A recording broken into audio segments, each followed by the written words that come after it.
Philip, you just heard Boris Johnson there talking about Prince Philip as having earned the affection of generations of people. How do you think the news of Philip's death is going to be greeted in the UK today?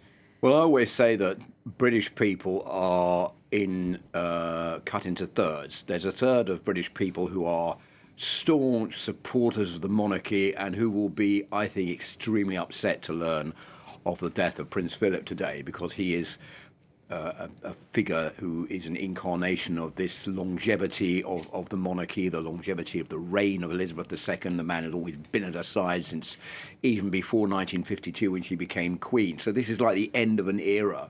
So I think they will be particularly upset about the death of Prince Philip. Then there's another third which is not particularly royalist, but has an affection for the royal family and particularly for the Queen. I think they will be upset because that is also a sign that times are changing. If things have changed over the last 70 years in the UK, during the reign of Elizabeth II, one thing that hasn't changed is the fact that the Queen has always been there and the Duke of Edinburgh has always been there. So if you're in this world of constantly changing everything, you can turn around and say there are two things that don't change. One of them is the Queen, one of them is the Duke of Edinburgh. So I think there will be a Duke-sized hole left now, the fact that he's not around anymore.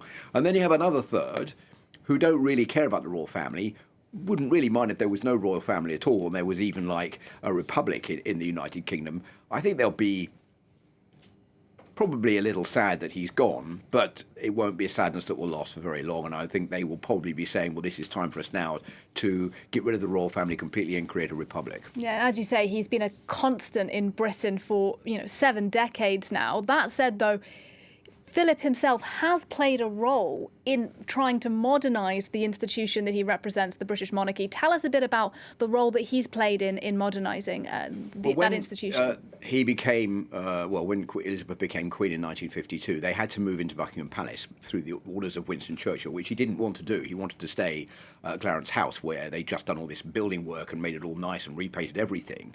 The Queen Mother, the wife of George VI, who had recently died, didn't want to move out of Buckingham Palace. So there was a bit of an argument going on, because Philip said, well, look, we have this new house, we'll use Buckingham Palace as our office, but we'd like to live in Clarence House. And Churchill said, no, you have to move into Buckingham Palace. So they did move in, and Philip was very upset about it. And he fell out with the Queen Mother, and he fell out with Queen Mary, who was the former wife of George V.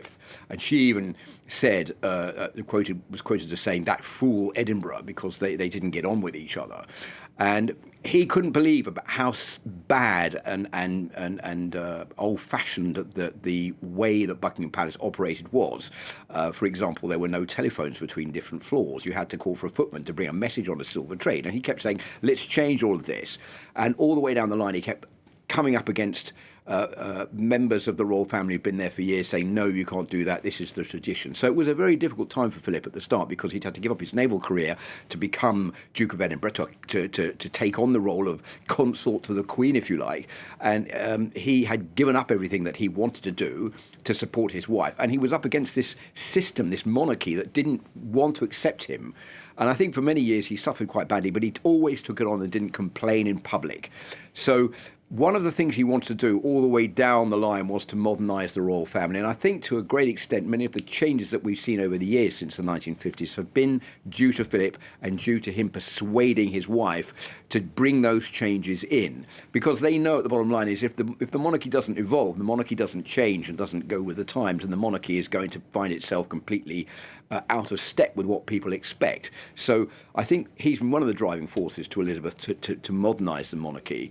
And I think they have been such a unique team together, dependent on each other for support during all these years, that she is going to seriously miss him now that he's gone. Yes.